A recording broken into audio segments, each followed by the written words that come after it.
Halo semua, kenalin nama aku Amanda Juliani dari kelas 1 BBA. Nah, kali ini aku bakal ngebedah topik yang ada di buku Better Than Before. Oh iya, buat yang belum tahu nih, buku Better Than Before itu membahas tentang bagaimana sih cara kita mengubah kebiasaan.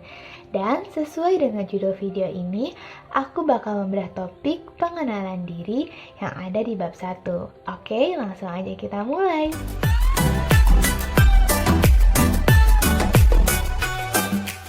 Kira-kira kalian tahu nggak sih kenapa pengenalan diri itu merupakan hal yang penting? Iya, karena jika kita mengenal diri kita sendiri, kita dapat mengatur diri kita dengan hal yang lebih baik. Dan jika kita mencoba untuk bekerja sama dengan orang lain, itu membantu untuk memahami mereka.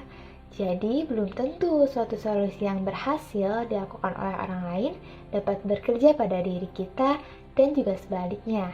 Maka dari itu, agar bisa menemukan cara pembentuk kebiasaan yang tepat, kita harus mengenal diri kita sendiri terlebih dahulu. Terdapat 4 tendensi atau 4 jenis manusia dalam memenuhi ekspektasinya atau apa yang diharapkan.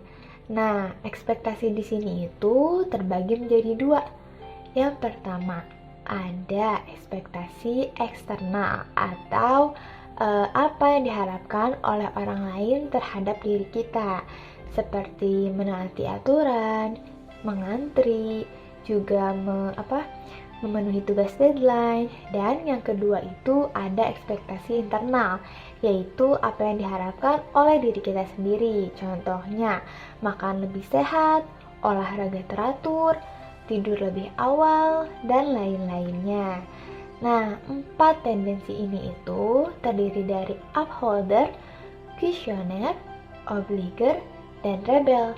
Jadi kita akan mulai dari yang pertama yaitu upholder. Populasi upholder hanya sekitar 19%. Asal memberi tugas yang jelas, para upholder ini biasanya akan mengerjakan tanpa banyak protes. Begitu juga dengan peraturan. Sekali diberitahu, mereka akan menurut.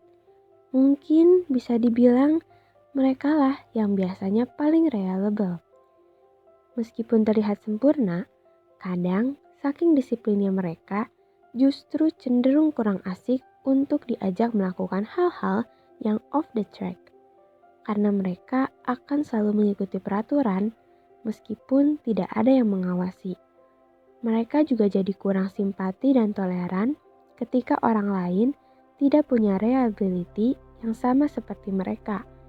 Ditambah, mereka tidak pandai delegasi karena mereka seringkali tidak yakin orang lain bisa menyelesaikan suatu tugas seperti apa yang mereka kerjakan. Betul, mereka termasuk perfeksionis. Maka dari itu, upholder biasanya sering merasakan burnout jika tidak bisa menentukan prioritas. Upholder bisa merespon ekspektasi eksternal maupun internal dengan senang hati.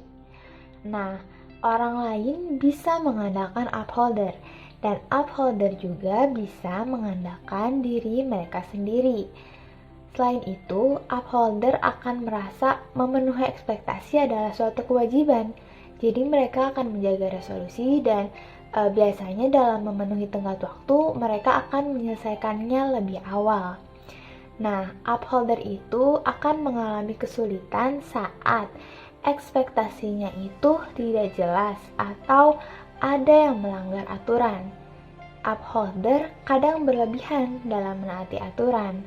Upholder itu relatif lebih mudah membangun kebiasaan. Selanjutnya yang kedua ada questioner.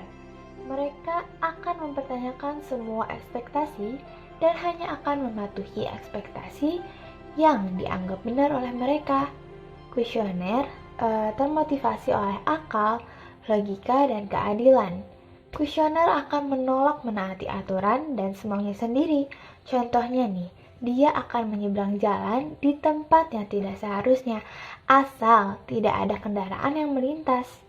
Tetapi mereka senang saat menaati aturan yang sesuai dengan akal, etika, atau moralitas mereka.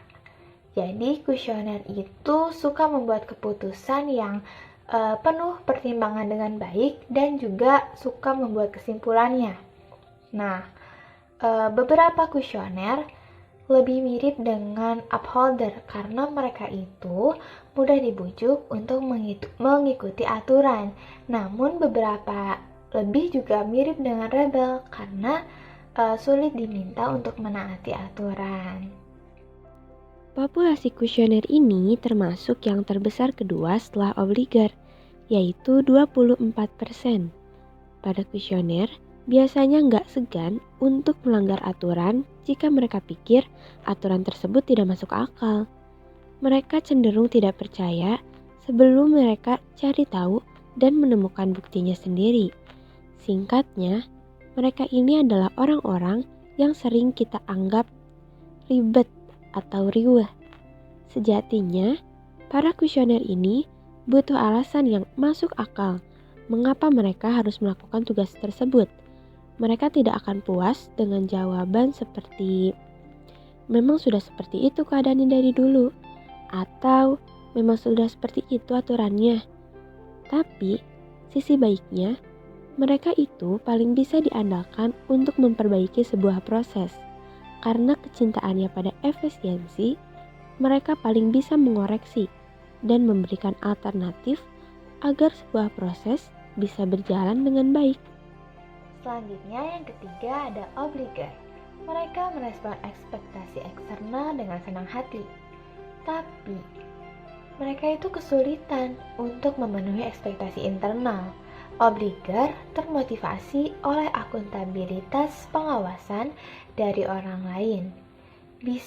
Seperti bisa mematuhi deadline, memegang tanggung jawab, dan lain-lainnya.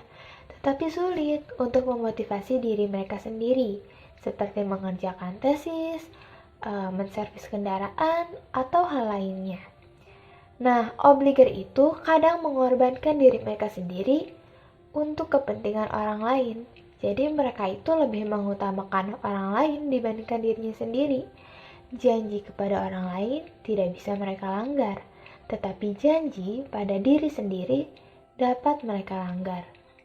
Obliger menciptakan cara cerdas untuk menciptakan sebuah akuntabilitas eksternal. Contohnya, jika seorang obliger ingin pergi menonton pertandingan basket, pada akhirnya itu tidak akan terjadi.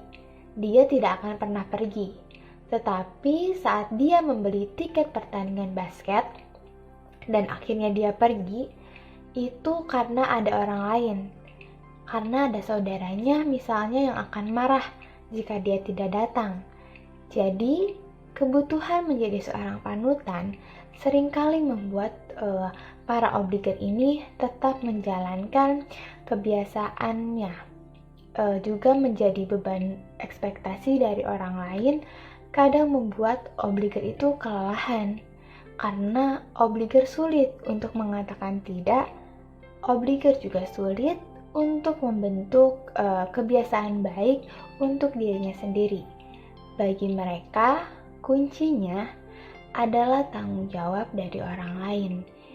Ayo, siapa di sini yang seorang obliger? Pasti dia nggak enakan buat nolak orang lain.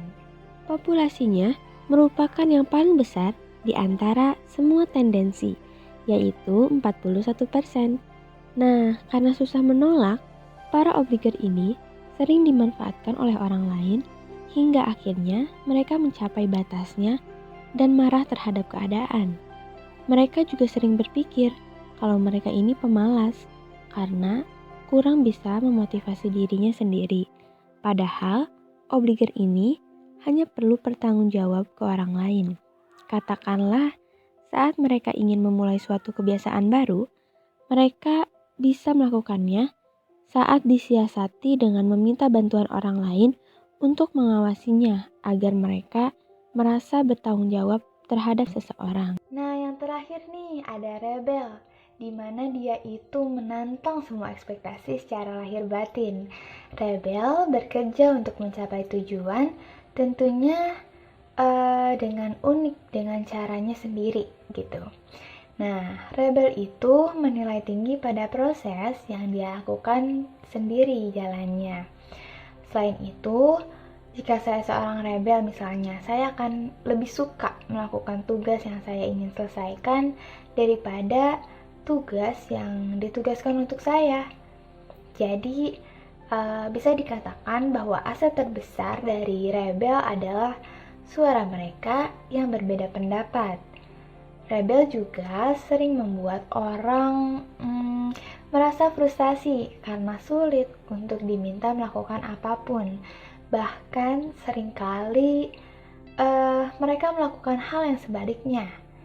Jadi, cara terbaik dari melawan anak yang memiliki jenis rebel ini adalah dengan memberinya informasi untuk membuat keputusan, menunjukkan masalah sebagai suatu pertanyaan yang dapat dia jawab sendiri, dan membiarkan dia untuk membuat keputusan dan bertindak tanpa kita beritahu.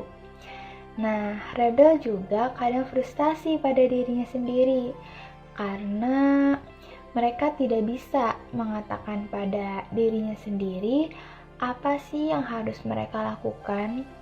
Di sisi lain, juga rebel bisa menjadi sangat terampil dalam menyalurkan energi karena mereka itu kan memiliki cara-cara yang unik yang mereka bangun sendiri. Nah, rebel secara umum akan menentang kebiasaan dan suka membuat keputusan setiap hari tanpa menjadwalkannya, seperti itu. Nah, itu dia keempat tendensi dalam mengenali diri kita sendiri. Secara jumlah, kebanyakan orang termasuk ke dalam kategori obliger ataupun kuesioner.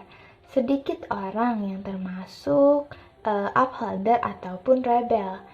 Namun, jika seorang rebel berada dalam hubungan jangka panjang, maka pasangan yang tepat untuk rebel adalah seorang obliger, karena hanya obligerlah sebagai orang yang suka menyenangkan perasaan orang lain, atau yang bisa bertahan dengan rebel, karena rebel tidak memenuhi ekspektasi siapapun kecuali dirinya sendiri. Oke, kira-kira kalian termasuk ke dalam tendensi yang mana nih? Tapi apapun itu tendensinya, saya yakin bahwa setiap orang tidak ingin jika dirinya selalu dikontrol oleh orang lain. Maka dari itu, mereka punya caranya sendiri dan solusi yang berbeda dalam menghadapi permasalahan ataupun untuk keluar dari kebiasaan buruknya. Populasinya termasuk yang paling jarang, hanya 17%. Meskipun terlihat paling menyusahkan, rebel ini biasanya justru unggul ketika tidak disuruh. Intinya, mereka suka melakukan hal yang tidak dipaksakan. Mereka butuh kebebasan untuk menentukan pilihan. Untuk itu, ketika memberikan tugas pada rebel, sebaiknya kita menggunakan kalimat yang tidak berkesan memerintah, sehingga mereka merasa kemerdekaannya dihormati. Nah, Gretchen pernah berpesan, untuk mengakomodir semua kecenderungan tadi, kita perlu menyediakan informasi, konsekuensi, dan pilihan ketika memberikan suatu tugas. Informasi diperlukan bagi para kuesioner yang tidak akan merasa puas hanya dengan perintah atau aturan, sedangkan konsekuensi penting untuk menekankan bahwa pentingnya suatu tugas untuk para obliger. Dan terakhir, pilihan adalah bentuk kebebasan bagi para rebel, agar tidak merasa terintimidasi akan perintah atau aturan tersebut. Kalau upholder, mereka tidak akan banyak protes selama struktur atau perintahnya jelas. Dan semoga video ini dapat bermanfaat untuk kalian semua. Sampai jumpa di video selanjutnya. Bye-bye.